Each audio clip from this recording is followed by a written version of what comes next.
बिस्मिल्लाहिर्रहमानिर्रहीम। Last class में हमने chapter number 11 last chapter start किया था।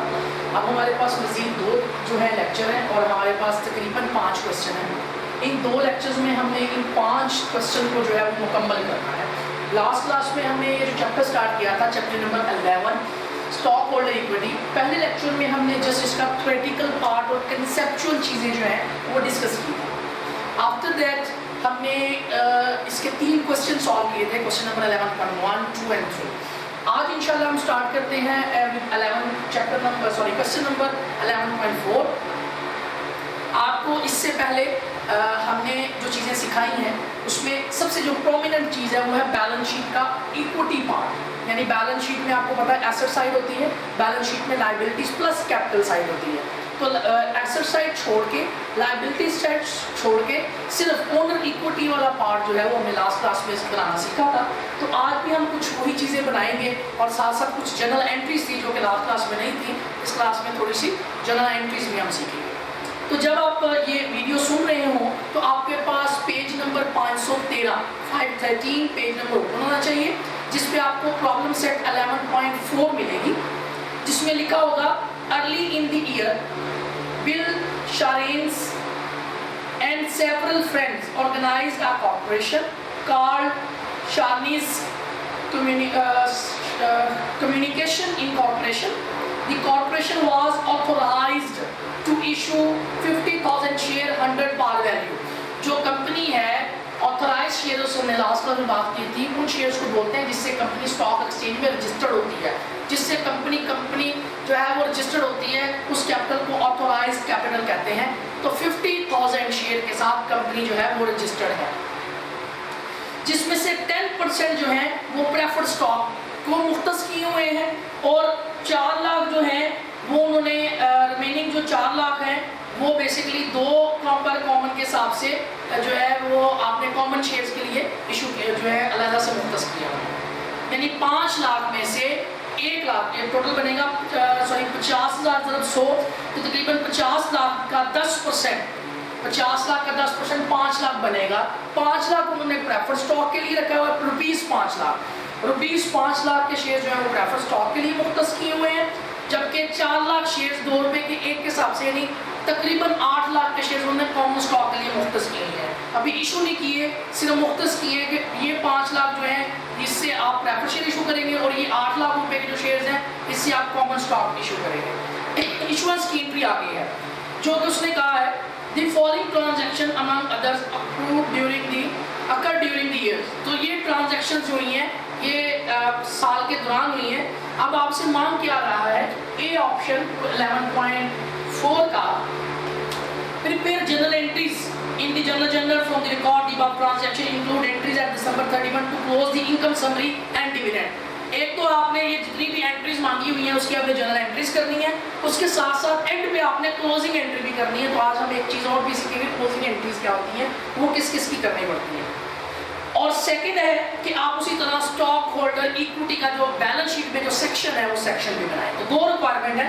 सबसे पहले हम ए रिक्वायरमेंट सॉल्व करेंगे जिसमें हमने जर्नल बनाना है। आप जर्नल के फॉर्मेट से पहले ही वाकिफ है, तो मैं एक रफ स्टाइल में थोड़ा सा जर्नल का फॉर्मेट बना रहा हूँ।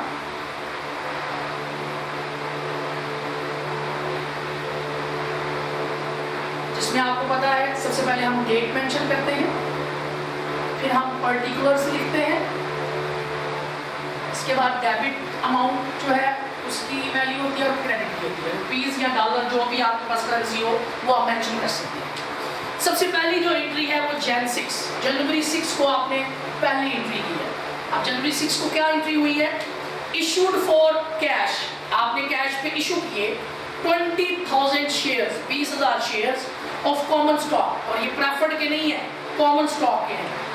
14 पर share, the share were issue to Sharnies and 10 other investor, उसने शार्नीज और 10 अदर इन्वेस्टर जिसको मर्जी इशू करे उससे हमें कोई कंसर्न नहीं है। हमारे ये काम हुई है कि हमने 20,000 के शेयर इशू करनी है और एक शेयर 14 रुपये का है। लेकिन सबसे पहले आपने इसकी पार वैल्यू देखनी है, इसकी पार वैल्यू क्या है।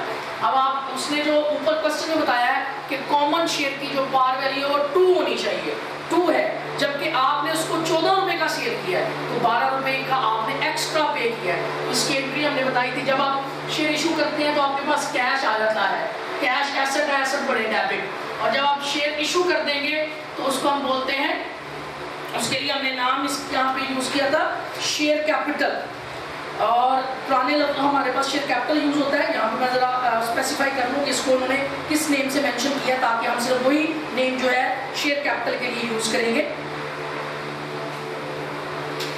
तो हम एंट्री करेंगे कैपिटल स्टॉक, तो यहाँ पे जो जिस नाम स्पेसिफाई किया था that is called capital stock. पुराने जो हम ट्रांजैक्शन करते थे उसको हम शेयर कैपिटल लिख लेते थे, सिर्फ कैपिटल भी लिख लेते थे, ठीक है। तो यहाँ पे हमारे पास जो इसका स्पेसिफिक नहीं है that is called capital stock. अब उसने कहा है 20,000 शेयर इशू किए हैं और एक शेयर 14 रुपए का इशू किया है, लेकिन स्टॉक की जो ओरिजिनल वैल्यू है वो तो सिर्फ 2 रुपए है। आपको आएंगे 2,80,000 रुपए, हालांकि वो शेयर सिर्फ 40,000 के होने चाहिए, तो 2,40,000 आपने एक्स्ट्रा पे किया है, एक्स्ट्रा रिसीव किया है, यानी 2,40,000 आपने प्रीमियम पे शेयर इशू किए हैं। मैंने कहा था पुराने में हम लिखते थे शेयर प्रीमियम या शेयर इशू एट प्रीमियम, तो यहाँ पे हम अब लिखते हैं एडिशनल पेड अप कैपिटल, नाम चेंज हो गया है प्रीमियम का, additional paid up capital, extra capital जो पे किया है वो 2,40,000। तो इस तरह जो है हम इसकी पहली ट्रांजैक्शन जो है वो कंप्लीट करें। सेकंड में हमें कहता है Jan 27, जनवरी 7 वाले दिन क्या हुआ है, issued an additional 500 shares of common stock। आपने फिर कॉमन स्टॉक इशू किया है, लेकिन अब 20,000 की बजाय सिर्फ 500 शेयर इशू किए हैं। लेकिन वो शेयर इशू क्यों किए हैं? Shares in exchange for his services in organizing the corporation। अब वो हमें पैसे नहीं दे रहा, उसने हमें कोई सर्विसेज दी हैं, उस सर्विसेज के बदले हमने उसको शेयर दे दिए हैं, जो कि services the stock holder agreed that these services were worth 7,000। हमने अभी सर्विसेज रिसीव किए हैं, हमारे लिए ये सर्विसेज एक्सपेंस होगा या मैनेजमेंट एक्सपेंस, किसी भी नाम से आप ये एक्सपेंस लिख सकते हैं, सर्विसेज एक्सपेंस लिख लें। वो एक्सपेंस था 7,000 का और आपने उसको 500 शेयर दिए हैं, और जितने शेयर देंगे उतने से कैपिटल स्टॉक क्रेडिट। देखिए यही एंट्री बनी कैश टू कैपिटल स्टॉक, बस कैश की बजाय सर्विसेज एक्सपेंस लिखना है, क्योंकि इस दफा हमें कैश की बजाय सर्विसेज एक्सपेंस दिया। तो 500 शेयर इशू किए हैं, आपको पता है शेयर तो 2 रुपए का है, तो ये तो 1,000 रुपया बनता है, तो बाकी 6,000 किस मकसद के लिए दिया? आपने प्रीमियम पे शेयर इशू किए हैं, और प्रीमियम को यहाँ पे हम लिखते हैं एडिशनल पेड अप कैपिटल। तो हम इस तरह जो है इसकी एंट्री पास करेंगे। इसमें हमने एंट्री ऊपर वाली ही नीचे मैंने पोस्ट किया, लेकिन सिर्फ कैश की बजाय क्या लिख दिया? सर्विसेज एक्सपेंस, क्योंकि जो शेयर इशू किए हैं उसके बदले में हमें कैश नहीं मिला, हमने सर्विसेज के अगेंस्ट जो है वो शेयर इशू किए। जनवरी 12 में issue 2500 preferred share for cash 2,50,000। अब आपने प्रेफरेंस शेयर जो है वो इशू किए हैं, तो जब प्रेफरेंस शेयर इशू करेंगे और कैश पे इशू किए हैं, डेट है हमारे पास जनवरी 12, तो हमारे पास आ जाएगा यहाँ पे। असल में जब हमारे पास कैपिटल स्टॉक ही लिखते हैं हम, लेकिन जब हमारे पास कॉमन स्टॉक आता है तो हम ब्रैकेट में लिखते हैं ये कॉमन वाले हैं, और ये भी हमारे पास कॉमन है। लेकिन जब आपने प्रेफर्ड स्टॉक इशू किए हैं तो आप एंट्री करेंगे, सेम एंट्री होगी कैश अकाउंट डेबिट और कैपिटल स्टॉक अकाउंट क्रेडिट, क्योंकि ये पार वैल्यू पे इशू किए हैं इसलिए नो एडिशनल कैपिटल। लेकिन आप ब्रैकेट में शो करेंगे these shares are preference shares, और प्रेफरेंस शेयर की मैंने डेफिनेशन कल बताई थी, ऐसे शेयर्स जिनको प्रॉफिट या डिविडेंड देने में कॉमन शेयर के निस्बत जो है वो प्रेफरेंस दी जाती है। तो 2500 शेयर्स इशू किए हैं, 25 मल्टीप्लाई बाय प्रेफरेंस शेयर्स की जो पार वैल्यू है दैट इज 100, तो टोटल बनेंगे 2,50,000। तो ये एंट्री हमारे पास 2,50,000 रुपए से आएगी। आई थिंक यहाँ तक कोई प्रॉब्लम नहीं होना चाहिए। लास्ट क्लास में बताया था आपको basically investment have two types, one equity financing, number 2 debt financing. Chapter number 10 related both about the debt financing, and chapter number 11 deals about the equity financing. So here we are discuss about the equity financing, how we deal, how we write in journal, how we write in the balance sheet. So हम ये चीज़ें जो है यहाँ पे अब discuss कर रहे हैं। तो अभी हम सिर्फ जर्नल में जो है एंट्री कैसे करते हैं ये हम अब सीख रहे हैं। सेकेंडली हमारे पास है, जब जनवरी की ट्रांजैक्शन खत्म हुई हमारे पास नेक्स्ट ट्रांजैक्शन है जून से रिलेटेड। जून 4, अब जून 4 में क्या कह रहा है, अक्वायर्ड लैंड एंड बिल्डिंग, आपने खरीदी है land and building, site in exchange of 15,000 share, लेकिन आपने बदले में जो दिया है वो पैसे नहीं दिए, वो शेयर दिए हैं, जो कि शेयर दिए 15,000। तो आपने लैंड एंड बिल्डिंग खरीदेंगे, आपको पता है लैंड एंड बिल्डिंग आपके पास आ जाएगी, land and building account debit हो जाएगा, और उसके बदले आप शेयर दे देंगे। तो ज़ाहिर है शेयर कैपिटल लिखते थे पहले, लेकिन अब हम लिखेंगे कैपिटल स्टॉक। हमारे पास जो प्रॉपर वर्ड है दैट इज कैपिटल स्टॉक। अब उसने कहा है जो लैंड एंड बिल्डिंग खरीदी है वो 15,000 शेयर्स ऑफ कॉमन स्टॉक नहीं है। In view of appraisal value of land and the process of the company, the director agreed that common stock was value for the purpose of this transaction at 15 per share. वो कहता है इस transaction के लिए जो हमने 15,000 shares दिए हैं वो उनकी जो इशुएंस वैल्यू है वो 15 रुपये है। जो लैंड एंड बिल्डिंग की वैल्यू यहाँ पे मेंशन नहीं है, तो लैंड एंड बिल्डिंग की वैल्यू कैसे पता चलेगा?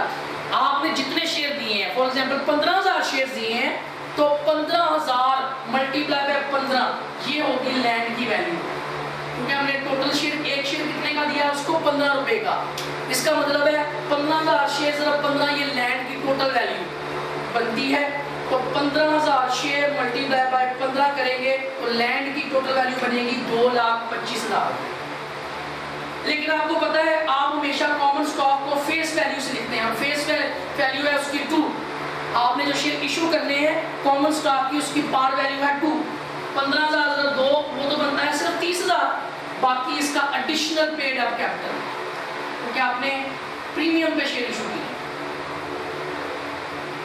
वो कितना बनेगा? 15,000 शेयर मल्टीप्लाई बाय 13, क्योंकि 15 के इशू किए थे तो पार वैल्यू है, रिमेनिंग एक्स्ट्रा जो है वो आपका प्रीमियम। तो ये तकरीबन 1,95,000 रुपया जो है वो इसका एडिशनल कैपिटल बनेगा।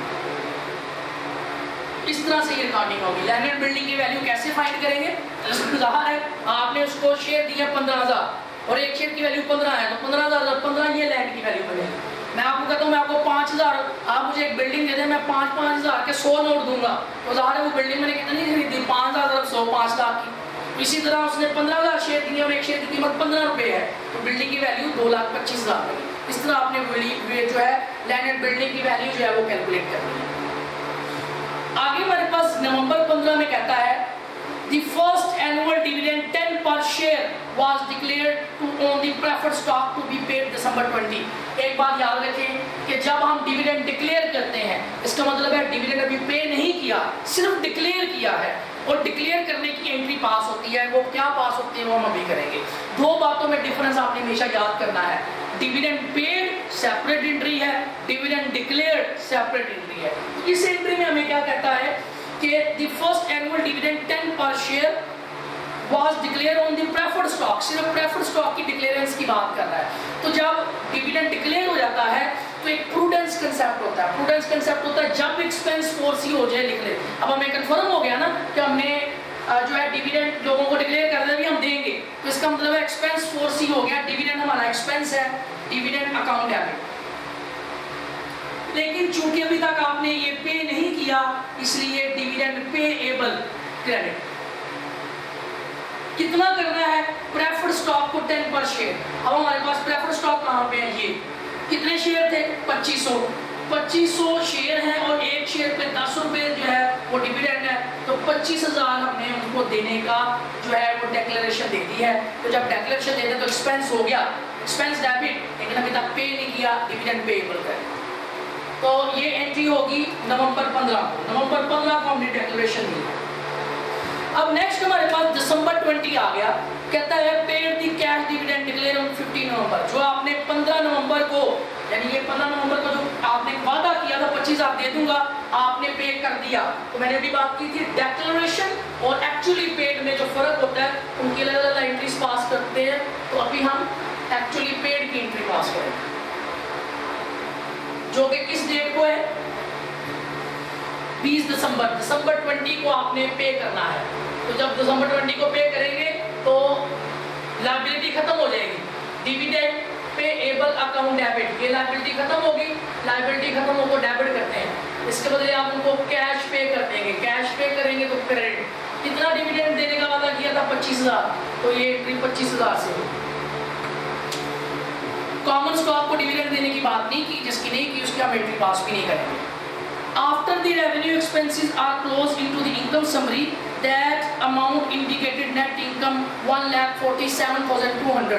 कहता है दिसंबर 31 को जब हमने इनकम समरी से डाला इनकम स्टेटमेंट या trading and profit and loss account जब हमने क्लोज किया तो वहां से हमें 1,47,200 रुपए का प्रॉफिट आया।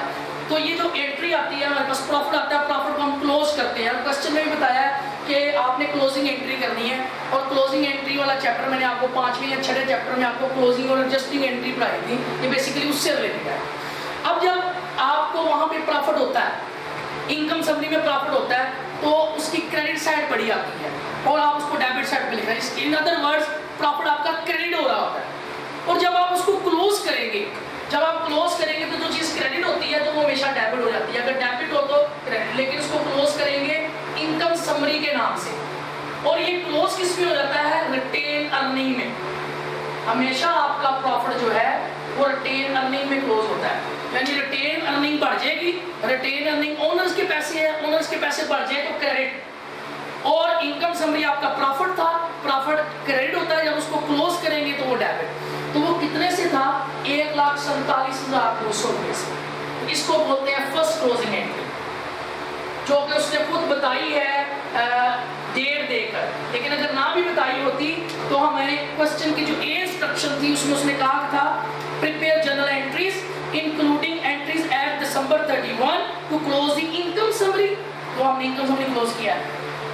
डिविडेंड, और डिविडेंड को भी क्लोज करना है। आपको याद हो मैंने बताया था 5 पिलर्स ऑफ अकाउंटिंग होते हैं, asset, liabilities, capital, expense and income. कभी भी एसेट, लायबिलिटीज और कैपिटल क्लोज नहीं होते, हमेशा एक्सपेंस और इनकम क्लोज होती हैं। तो आप पूरे क्वेश्चन में देख लीजिएगा, ये आपके पास ये कैपिटल, एडिशनल कैपिटल का पार्ट ही होता है। सिवाय इस डिविडेंड के और कोई भी आपके पास एक्सपेंस नहीं है, सिवाय इस डिविडेंड के। और ये डिविडेंड एक्सपेंस है, एक्सपेंस जब क्लोज करेंगे तो क्रेडिट हो जाएगा। और इस ये वाला एक्सपेंस हमने माइनस कहाँ से करना होता है? ये डिविडेंड हम कहाँ से पैसे निकाल के देते हैं? ये डिविडेंड हम रिटेन अर्निंग से पैसे निकाल कर देते हैं, इसलिए हम रिटेन अर्निंग को डेबिट कर देंगे।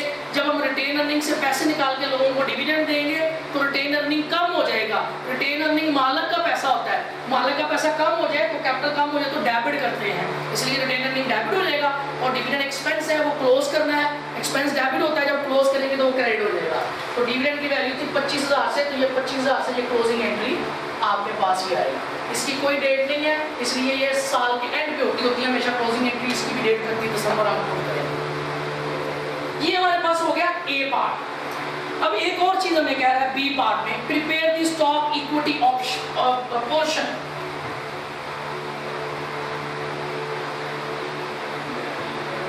अब हमारे पास हमने बनाना है वो पोर्शन बैलेंस शीट में, स्टॉक होल्डर्स इक्विटी का पोर्शन। आपको पता है बैलेंस शीट जो है वो 2 पार्ट होते हैं, assets and liability plus capital. Asset को छोड़ दें तो लायबिलिटी प्लस कैपिटल वाली साइड देखें तो उसके भी 2 पोर्शन होते हैं। एक पोर्शन लायबिलिटीज को, एक्सटर्नल लायबिलिटीज को डिस्कस कर रहा होता है जिसमें करंट और लॉन्ग टर्म होती हैं, और एक पोर्शन जो है वो इंटरनल लायबिलिटी यानी ओनर इक्विटी को डील कर रहा होता है।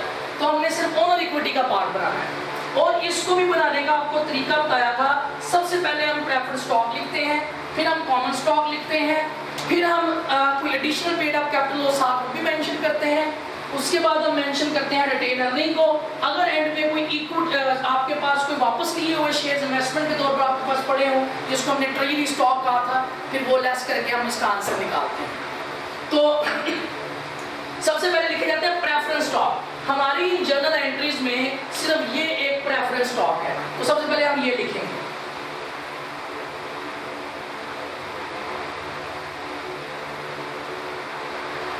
जिसकी पार वैल्यू जो है वो 100 थी और आपने 2500 शेयर इशू किए थे एट द रेट ऑफ 100, तो आपके पास प्रेफरेंस शेयर बन गए 2,50,000।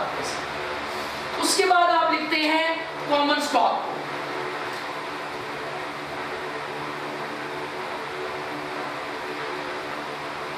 अब कॉमन स्टॉक हमारे पास एक नहीं था, 1 2 3, ये 3 हमारे पास कॉमन स्टॉक है। यहाँ पे आपने इशू किए थे 2,000 शेयर, 20,000 शेयर, यहाँ पे 500 और यहाँ पे 15,000। तो कितने हो गए 15 और 20 35 और 35,500। इनकी जो पार वैल्यू है वो 200 है, पार वैल्यू जो है सॉरी 2 रुपीज है। तो हमारे पास टोटल कितने शेयर इशू किए हैं 20,500 और 15,000। आप इसको अलग अलग भी लिख सकते हैं, आप इसको इस तरह भी लिख सकते हैं। पहले आपने 20,000 शेयर किए, एक शेयर 2 रुपए का था तो वो 40,000 बना। फिर आपने 500 शेयर इशू किए, एक शेयर फिर 2 रुपए का था वो 1000 बना। और फिर आपने 15,000 शेयर इशू किए और एक जो है वो 2 रुपए का था, वो टोटल 30,000 बने।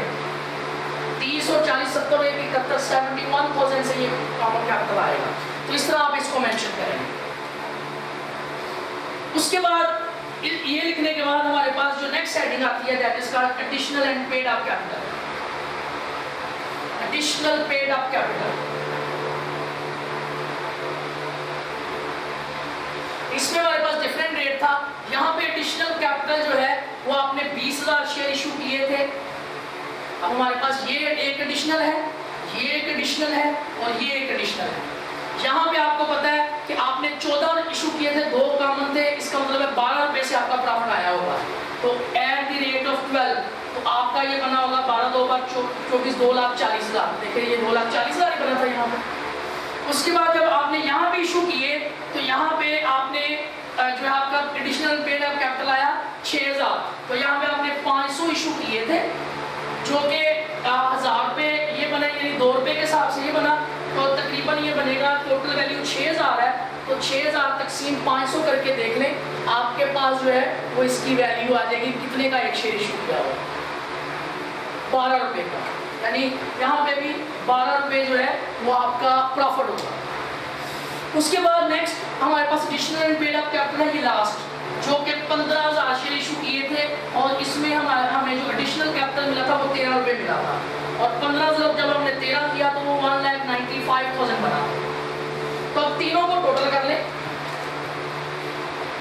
2,40,000 प्लस 6,000 और प्लस 1,95,000, तो टोटल हो जाएगा 4,41,000। ये हो जाएगा additional and paid up capital.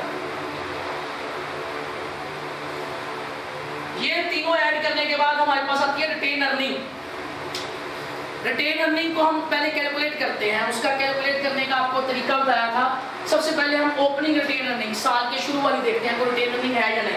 फिर उसमें हम देखते हैं कि इस साल नफा हुआ या नुकसान, नफा हुआ तो ऐड करते हैं, नुकसान हुआ तो माइनस करते हैं। उसके बाद ये देखते हैं कि हमने कोई डिविडेंड तो नहीं पे किया, अगर कोई डिविडेंड पे किया तो वो माइनस करते हैं। उसके बाद जो हमारे पास आंसर आता है वो हम यहाँ पे पुट करते हैं। तो हमें पहले रिटेन अर्निंग का जो है वो सेक्शन बनाना पड़ेगा। उसने बताया था कि आपके पास पहले कोई रिटेन अर्निंग के बारे में उसने बात नहीं की, लेकिन इसका मतलब है आपने नफा जरूर कमाया है जो कि 1,47,200 है।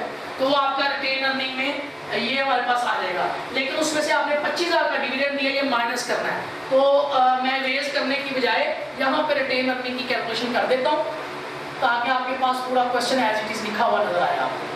तो रिटेन अर्निंग कैसे कैलकुलेट करेंगे?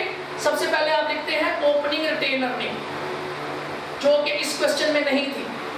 उसके बाद आप ऐड करते हैं इसमें नेट प्रॉफिट जो कि इस दफा आपने कमाया है 1,47,200। उसके बाद आप माइनस करते हैं इसमें से डिविडेंड, और आपने डिविडेंड दिया है 25,000 रुपए से।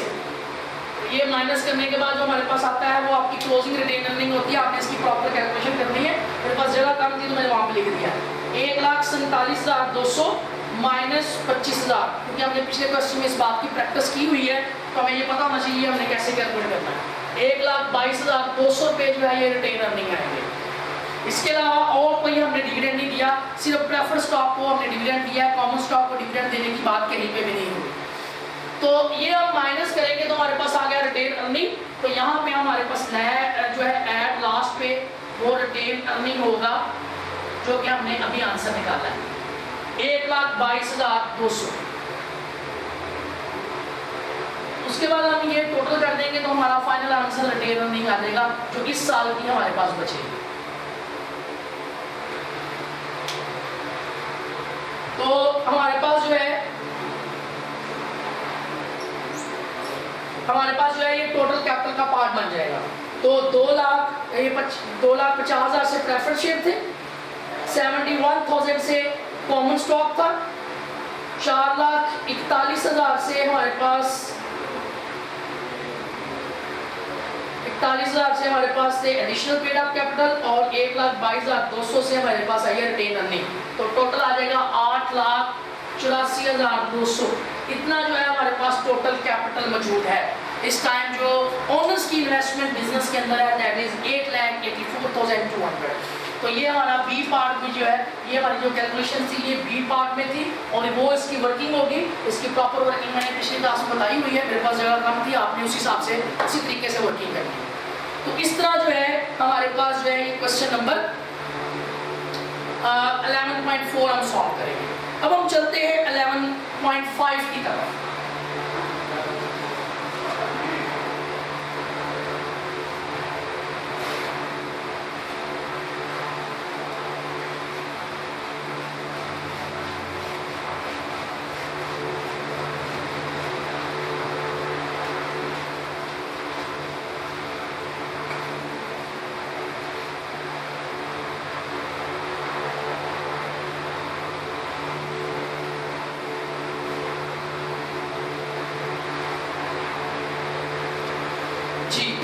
तो 11.5 का जो क्वेश्चन है वो आपके पास ओपन होना चाहिए जब आप ये वीडियो सुन रहे हो। पेज नंबर 513 11 जो प्रॉब्लम नंबर है वो 11.5 आपके पास ओपन हो, जो कि उसमें कुछ यूं लिखा होगा, the year and balance sheet of Smith products includes the following stock holder equity section. उसने स्टॉक होल्डर इक्विटी का एक सेक्शन बनाकर दिया हुआ है जिसमें 7.5% प्रेफर्ड स्टॉक पे डिविडेंड मिल रहा है और 100 रुपये उसकी पार वैल्यू है और टोटल जो है वो 24 लाख से इशू किए हुए हैं। 1 लाख ऑथोराइज शेयर हैं, उसको 24 से मल्टीप्लाई नहीं करना, वो सिर्फ आपको मेंशन किया गया है कि 1 लाख जो है उससे कंपनी रजिस्टर्ड है, लेकिन उसमें से आपने 24 लाख यानी तकरीबन 24,000 शेयर जो है ना, अगर एक शेयर 100 का हो तो 24,000 100 के 24 लाख बनेगा। 24 लाख के प्रॉफिट शेयर जो आपने इशू किए हुए हैं, यानी अगर हम नंबर ऑफ शेयर की बात करें तो 24,000 और पार वैल्यू से मल्टीप्लाई करेंगे तो टोटल अमाउंट में बात करें तो 24 लाख के प्रेफरेंस शेयर है।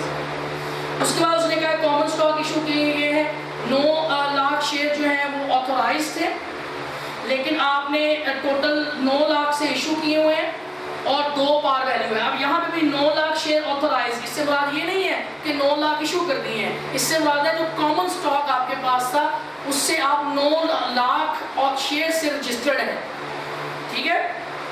इसलिए आपने 9 लाख जो शेयर ऑथोराइज लिखा हुआ है, इसको आपने कोई कैलकुलेशन नहीं लेके ना, ये सिर्फ कंफ्यूज करने के लिए है। हर जगह पे आपको सिर्फ ये बता रहा है कि इतने से हमारी कंपनी रजिस्टर्ड है, लेकिन उसमें से आपने 9 लाख के शेयर इशू किए हुए हैं। 2 रुपए का एक शेयर है तो 9 लाख के टोटल है, इसका मतलब 9 लाख तकसीम 2 करेंगे, टोटल आपने 4,50,000 शेयर इशू किए हैं, उसको 2 से मल्टीप्लाई करेंगे तो 9 लाख आ जाएगा। एडिशनल पेड अप कैपिटल 83,25,000 है, इसका मतलब आपने 2 का शेयर 2 का नहीं इशू किया, कुछ ज्यादा वैल्यू का इशू किया हुआ है, इसलिए उस पर 83,25,000 जो है वो एडिशनल कैपिटल आया। और रिटेन अर्निंग इस साल के एंड पे, एंड वाली रिटेन अर्निंग है जो कि 25,95,000 है। ये हमें एक इक्विटी का पार्ट बना दिया गया है। अब हमसे कुछ और चीजें मांगना शुरू कर रहा है। इंस्ट्रक्शन में पहली बात कहता है from this information compute the answer of the followings, ये आंसर सॉल्व करें। How many share of preference have been issued, ये बताएं। पहला ऑप्शन है कि कितने प्रेफर्ड शेयर इशू हुए हैं। नंबर ऑफ प्रेफरेंस शेयर्स बताएं, नंबर ऑफ प्रेफरेंस शेयर बताने हैं, जिसका फार्मूला होगा अमाउंट ऑफ प्रेफरेंस शेयर, जितनी प्रेफरेंस शेयर की अमाउंट है, डिवाइडेड बाय पार वैल्यू, क्योंकि ये हमेशा पार वैल्यू पे इशू होते हैं। और आपको क्वेश्चन में बताया गया है कि उसने 24 लाख के शेयर इशू किए हैं और एक शेयर 100 रुपए का है, इसका मतलब है 24,000 शेयर जो है वो इशू हुए हैं। तो ये इसका आंसर कैलकुलेट करेंगे। उसने बोला है कि नंबर ऑफ शेयर कितने हैं प्रेफरेंस शेयर, हमें अमाउंट दी हुई थी और पार वैल्यू दी हुई थी। जहाँ पहली ऑप्शन में कहता है 24 लाख के इशू हुए और पार वैल्यू उसकी 100 है, तो 24 लाख तकसीम 100 किया तो 24,000 आंसर। जबकि बी ऑप्शन में क्या कहता है, बी ऑप्शन में कहता है what is the total amount of the annual dividend paid to the preferred stock, बताएं प्रेफर्ड स्टॉक को कितना डिविडेंड पे करेंगे। डिविडेंड ऑन प्रेफर्ड स्टॉक, उसने आपको पता है ये कैसे कैलकुलेट करते हैं, उसने बोला है कि जो डिविडेंड है वो 7.5% है, तो जितना प्रेफर्ड स्टॉक अमाउंट हो, जितनी प्रेफर्ड स्टॉक होगी, जितने आपने प्रेफर्ड स्टॉक जो है वो इशू किया है, multiply by rate of dividend, उसको हम रेट ऑफ डिविडेंड के साथ मल्टीप्लाई करते हैं। अब आपको पता है कि आपका जो प्रेफर्ड स्टॉक है वो 24 लाख से इशू है और जो डिविडेंड की परसेंटेज रेट है वो है 7.5%। खुद उसने कहा है 7/1/2 7.5%। तो 24 लाख का हम 7.5 24 लाख का 7.5% लेंगे, जो कि हमारे पास आंसर आएगा 1,80,000 रुपये। तो ये हम उसको डिविडेंड पे करें। आगे हमारे पास सी ऑप्शन है, उसमें हमें कह रहा है how many shares of common stock are outstanding, बताएं कितने कॉमन स्टॉक शेयर आउटस्टैंडिंग है। नंबर ऑफ कॉमन स्टॉक, पहले प्रेफरेंस स्टॉक बोला था, अब कॉमन स्टॉक या कॉमन शेयर एक ही बात है। उसी तरह अमाउंट ऑफ कॉमन शेयर्स या common stock divide by par value. अब अगर आप क्वेश्चन देखें तो उसमें सेकंड लाइन में बताया है कि आपने कॉमन स्टॉक के 9 लाख के शेयर इशू किए हैं। अमाउंट कितनी है? 9 लाख, और एक शेयर की वैल्यू है 2 रुपये। इसका मतलब है 4.5 लाख जो है वो शेयर इशू हो रहे हैं। ये पैसे नहीं है, ये शेयर्स हैं। शेयर्स में उसने नंबर ऑफ शेयर्स कैलकुलेट करें, तो नंबर ऑफ शेयर्स कैलकुलेट करें। डी ऑप्शन में हमें कहता है what are the average issuance price per share of common stock, बताएं एवरेज प्राइस क्या है। Average issuance price per share, per common share, इसको हम कैसे कैलकुलेट करेंगे। अब आपने जो इशू किए हैं वो आपको पता है कि 9 लाख रुपए आपने उससे टोटल पैसे जो है 9 लाख रुपया तो आपने लिया उसकी पार वैल्यू के मुताबिक, लेकिन आपने 83,25,000 एक्स्ट्रा भी लिया है। तो आप यहाँ पे लिखेंगे total amount of common share. इसमें टोटल अमाउंट से मुराद है दोनों का मजमुआ, दोनों का मजमुआ। दोनों से मुराद क्या है? जो आपने पार पे इशू किया वो भी अमाउंट, और जो आपने एडिशनल पे लिए हैं पैसे वो भी अमाउंट, दोनों का मजमुआ। तो दोनों का मजमुआ कितना बनेगा? आपको पता है कि आपने 9 लाख रुपया जो है वो पार वैल्यू पे लिया है, जबकि 83 लाख और 25,000 रुपये जो है वो लिए हैं आपने एडिशनल, और डिवाइड करेंगे इसको नंबर ऑफ कॉमन शेयर्स पे, जो कि हमने पिछले कैलकुलेशन में तीसरे में हमने ये नंबर ऑफ कॉमन शेयर निकाले थे। वो कितने थे? 4.5 लाख हमने पहले से फाइंड करके रखा हुआ। तो हमारे पास आ जाएगा 9 लाख प्लस 83,25,000, टोटल बन गया 922,500 डिवाइडेड बाय 4,50,000। इसको हम डिवाइड कर देंगे 4,50,000 पर, तो तकरीबन इसकी प्राइस बनेगी 20,000 या $5 पर शेयर। तो एक शेयर जो है वो 20 या 5 रुपए का एवरेजन जो है वो सेल किया गया। उसके बाद हमें कहता है ई ऑप्शन में what is the amount of legal capital. Legal capital find करना है। लीगल कैपिटल जो है वो दो चीजें होती हैं, एक लीगल से मुराद है कानूनी, आप एक्स्ट्रा उसमें ऐड नहीं करेंगे। उसमें दो चीजें हैं, एक होता है प्रेफर्ड, ये भी आपका लीगल है, प्रेफर्ड कैपिटल या प्रेफर्ड स्टॉक एक ही बात है, प्लस कॉमन स्टॉक। लेकिन कॉमन स्टॉक में आपने लीगल अमाउंट लेनी है जो कि जेन्युइन बनती है, जो 2 रुपए थी, एडिशनल नहीं इसमें ऐड कर सकते। तो प्रेफर्ड स्टॉक की कीमत है 24 लाख,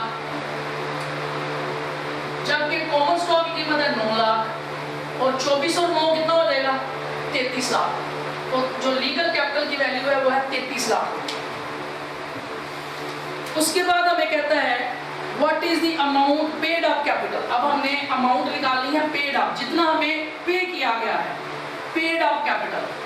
अब पेड अप में ये लीगल कैपिटल ये भी हमें पे किया गया, ये भी पे किया है, और एडिशनल भी पे किया किया गया है, इसलिए वो 3 चीजों का मजमुआ होता है, प्रेफर्ड भी, कॉमन भी और एडिशनल भी। एडिशनल पेड आप कहते हैं, इन तीनों चीजों का मजमुआ होता है। अब आपको पता है ये 24 लाख है, ये 9 लाख है, और ये जो ये वाला ये 83,25,000 है, 30 लाख, तीनों को प्लस कर ले। 2 को तो पहले ही आपने प्लस किया हुआ है, वो बनता है 33 लाख रुपए।